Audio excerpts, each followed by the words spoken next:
Cerebro, c'est le nom d'un logiciel de surveillance français, un outil de répression massive. Le système permet en effet d'écouter conversations téléphoniques, mais aussi de capturer les emails et autres données sur Facebook et autres échanges par chat. Un logiciel dont on découvre qu'il a été vendu à l'Égypte du général Sissi, mais aussi au Maroc, au Gabon.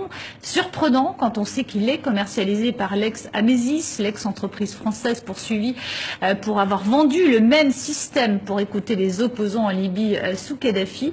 Antoine Champagne, merci d'être avec nous sur le plateau de TV5 Monde. Alors, vous êtes journaliste à refait.info. C'est vous qui avez exhumé, on va dire, cette affaire. Ces logiciels, est-ce que vous pouvez nous expliquer, ils servent avant tout, on imagine, à écouter les opposants, à les surveiller? Clairement, en fait, ces logiciels sont principalement vendus à des États soit policiers, soit à des dictatures. Parce qu'évidemment, quand on essaye de vendre ce genre de logiciel à une démocratie, on a peu de chances qu'il soit véritablement utilisé de manière très intrusive, dans la mesure où il y a des lois qui encadrent évidemment les écoutes, par exemple en France avec les écoutes administratives ou les écoutes judiciaires. Ce n'est pas le cas dans des pays un peu plus fâchés avec les droits de l'homme. Alors, ce qui est incroyable, c'est que ce logiciel, il avait été très critiqué. L'entreprise elle-même a été poursuivie pour avoir été utilisée contre les opposants libyens sous Mouammar Kadhafi. C'était en 2011. Comment expliquer aujourd'hui que ce même type de logiciel produit par quasiment la même entreprise puisse continuer à être vendu? La vente, elle doit pourtant être validée par le ministère de l'économie français. Oui. Ce qui est quand même intéressant de dire, c'est que cette entreprise est poursuivie par un pôle spécifique au tribunal de grande instance de Paris qui s'appelle le pôle contre les crimes de guerre.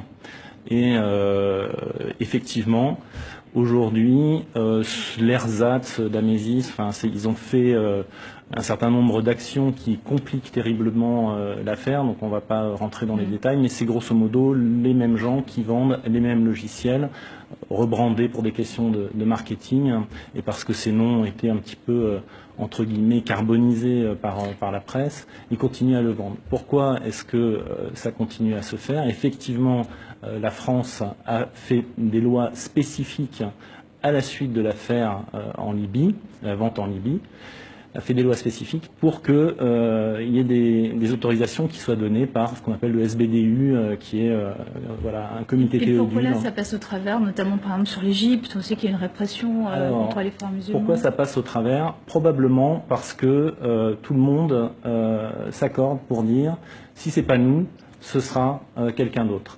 Ce qui est une façon de s'excuser qui est un petit peu particulière, parce qu'on peut élargir un petit peu cette excuse en disant si c'est pas nous qui aidons des dictatures ou des États policiers à poursuivre leurs opposants, alors ce seront d'autres. Donc il vaut mieux que nous-mêmes aidions ces pays-là.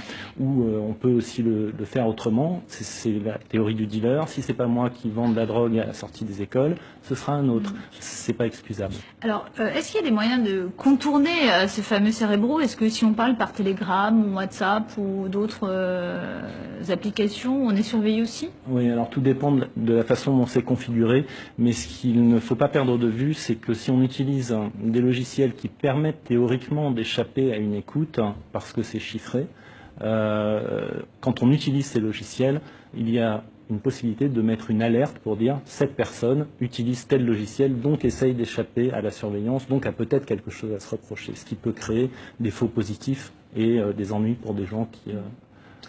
Où en sont les poursuites contre l'ex-entreprise Amesis et son logiciel Eagle, qui a été complice, dont on disait précédemment qu'elle est poursuivie pour crimes de guerre, ces logiciels étant effectivement ayant fait l'objet, ayant permis au régime de Mouammar Kadhafi de torturer des opposants?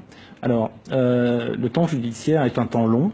Donc effectivement, depuis maintenant 5 ou 6 ans, cette instruction est ouverte devant ce pôle pour complicité de torture.